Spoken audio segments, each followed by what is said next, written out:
نحمدہ ونصلی علی رسولہ الکریم اعوذ باللہ من الشیطان الرجیم بسم اللہ الرحمن الرحیم۔ حضور پاک صلی اللہ علیہ وسلم کا ارشاد ہے کہ قیامت کے دن جب اللہ پاک تمام دنیا کو ایک جگہ جمع فرمائیں گے تو ارشاد ہوگا، کہاں ہیں وہ لوگ جو خوشی اور رنج دونوں حالتوں میں اللہ کی حمد کرنے والے تھے؟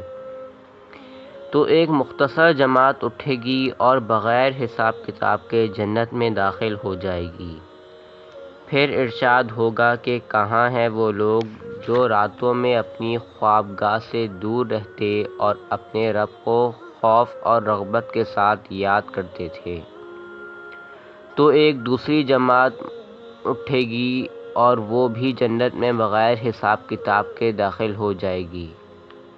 پھر ارشاد ہوگا کہ کہاں ہیں وہ لوگ جن کو تجارت یا بیچنا اللہ کے ذکر سے نہیں روکتا تھا؟ تو ایک تیسری مختصر جماعت کھڑی ہوگی اور جنت میں بغیر حساب کتاب کے داخل ہو جائے گی۔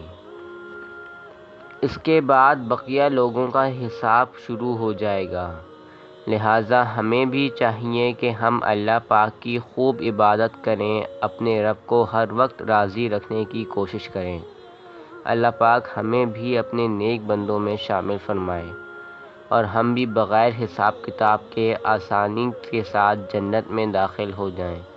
آمین ثم آمین۔